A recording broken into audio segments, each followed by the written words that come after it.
20 ফেব্ৰুৱাৰী তাৰিখে অসমৰ অৰুণোদয় হিতাধিকাৰীসকললৈ আমি हेलौ लोगोफोर नोंथांमोनखौ आंनि मोनसे गोदान भिडिअ बरहरनाय थालायबाय आरो लोगोसे दिनै आंनि चेनेलावबो नोंथांमोनखौ बयखौबो बरहरनाय थाबाय थ' लोगोफोर दिनै सीएमआ दिनै गोबां बाथ्रा माबाफोर फोसावबाय जेरै महिला उद्यमिताफोर बेखौबो होनायनि थाखाय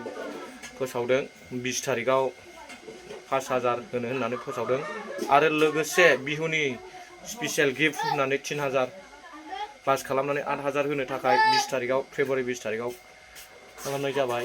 ओमफ्राय जायफोरा इउथ बिथांमोना लन लादोंमोन जेनेबा सीएम ट्रिपल ए बेखौबो होनो थाखाय फोसावबाय बिथाङा गावनि समस्थियाव 6 तारिखआव होगोनखौ डिक्लेयार खालामबाय बिथाङा गावनि समस्थियाव होखांनायनि उनावहाय एलएसी हिसाबै होनायनि थाखाय थिरांथा खालामदों बिथाङा जेनेबा ओरै गावनि समस्थियाव होखांनानै दस्रा समस्थिफोरनि एलएसी एरियायाव जेनेबा माबादों आरोना बिथाङा होनायनि टारगेट लादों दा 6 तारिखआव होखांनायनि उनाव जेनेबा दस्रा एलएसीफोरा मा तारिखआव जायो बेखौ आं बुंथ'नो हाया दा लोगोफोर अब्लाबो बिथां बे जोंनि सीएमनि बुंनायखौ नोंथांमोना ससेबाबो खोनासंनांगौ जाबाय 20 ফেব্ৰুৱাৰী তাৰিখে অসমৰ অৰুণোদয় হিতাধিকাৰীসকললৈ আমি 8000 টকা এককালীনভাৱে আগবঢ়াম শ্ৰদ্ধাৰ ৰাইজ যোৱা কেইটামান দিনত মই মহিলা উদ্যমিতা অভিযানৰ পুঁজি অসম জুৰি বিতৰণৰ কাৰ্যসূচীত জড়িত আছিলোঁ 73টা সমষ্টিত ইতিমধ্যে আমি এই পুঁজি বিতৰণ কৰিলোঁ আৰু আমাৰ মন্ত্ৰী বা বিটিচিৰ চি ভাগ্ৰামা মহিলাৰীৰ দ্বাৰা সৰ্বমুঠ আমি সকলোৱে মিলি 85টা সমষ্টিত ইতিমধ্যে এই পুঁজি আমি বিতৰণ কৰিলোঁ আমাৰ লক্ষ্য এটলিষ্ট মোৰ পৰা যিখিনি বিতৰণ হ'ব 5 ফেব্ৰুৱাৰী তাৰিখৰ ভিতৰত আমি তাক সম্পূৰ্ণ কৰিম বহুজনে মোক দুটা আঁচনিৰ বাবে প্ৰায়ে প্ৰশ্ন সুধি আছে যে এটিকলি দুটি পাত এই আঁচনিটো কেতিয়া বিতৰণ কৰা হ'ব দ্বিতীয়তে CM ট্ৰিপল এ মুখ্যমন্ত্ৰীৰ আত্মনিৰ্ভৰ অসম আঁচনি কেতিয়া বিতৰণ কৰিব আৰু আমাৰ লগতে আৰু এটা প্ৰশ্ন মোক সুধি আছে যে গ্ৰেজুৱেট ল'ৰা ছোৱালীসকলক আমি যি এটা মাহেকীয়া স্কলাৰশ্বিপ দিবৰ কাৰণে মুখ্যমন্ত্ৰীৰ জীৱন প্ৰেৰণা আঁচনি আৰম্ভ কৰিছিলোঁ সেই আঁচনি কেতিয়াৰ পৰা আৰম্ভ হ'ব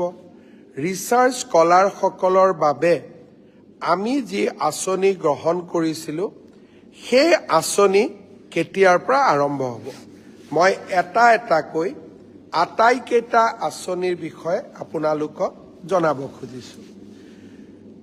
সকলে ভাবিছে যে মই ক'ত আছোঁ মই মোৰ কাৰ্যালয়ত আছোঁ আৰু সেইকাৰণে মই আপোনালোকক আজি মোৰ কাৰ্যালয়টো মই ধুনীয়াকৈ দেখুৱাব চেষ্টা কৰিম আমাৰ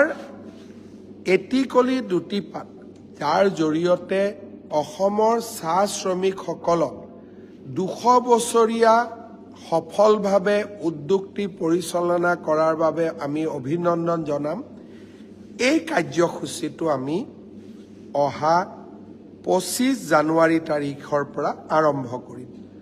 দুমদুমাত সিদিনাখন মই থাকিম অনুষ্ঠানটো মই আনুষ্ঠানিকভাৱে উদ্বোধন কৰিম তাৰ পিছত মোৰ সতীৰ্থসকলে প্ৰতিখন বাগানলৈ গৈ এই আঁচনিখনৰ চেকসমূহ বিতৰণ কৰিব মুখ্যমন্ত্ৰীৰ আত্মনিৰ্ভৰ অসম আঁচনি এই আঁচনিখন কেতিয়াৰ পৰা আৰম্ভ হ'ব যাৰ জৰিয়তে ৭৫,০০০ যুৱকে 2 লাখ টকাকৈ আত্মসংস্থাপনৰ সুবিধা পাব আৰু প্ৰথম কিস্তিত 1 লাখ টকা লাভ কৰিব এই আঁচনিখন আমি 6 ফেব্ৰুৱাৰী তাৰিখে গুৱাহাটীত আৰম্ভ কৰিম তাৰ পৰা আমি প্ৰত্যেকটো অঞ্চললৈ গৈ অঞ্চল মানে ডিব্ৰুগড় তিনিচুকীয়া মিলি এটা জায়গা শিৱসাগৰ চৰাইদেউ যোৰহাট মিলি এখন সভা 6 ফেব্ৰুৱাৰীৰ পৰা এই পুঁজি আমি বিতৰণ আৰম্ভ কৰিম আৰু 15 ফেব্ৰুৱাৰী তাৰিখৰ ভিতৰত আমি সামৰণি মাৰিম। 10 ফেব্ৰুৱাৰী তাৰিখে আমি মুখ্যমন্ত্ৰীৰ জীৱন প্ৰেৰণা, যাৰ জৰিয়তে এই বছৰ গ্ৰেজুৱেট পাছ কৰা ষ্টুডেণ্টসকলক আমি সহায় কৰিম, এই আঁচনিখন আমি 10 ফেব্ৰুৱাৰী তাৰিখে আৰম্ভ কৰিম আৰু প্ৰথম মাহৰ প্ৰথম কিস্তিৰ ধন সিদিনাখনে আমি যুৱক বন্ধু যুৱতী বন্ধুসকললৈকে মুকলি কৰিম। জীৱন অনুপ্ৰেৰণা ৰিচাৰ্চ স্কলাৰসকলক যি আমি এককালীন অনুদান আগবঢ়াম, সেই এককালীন অনুদানো আমি 11 ফেব্ৰুৱাৰী তাৰিখে আমি আগবঢ়াম। আনহাতে আমাৰ আৰু এটা স্কিম আছে,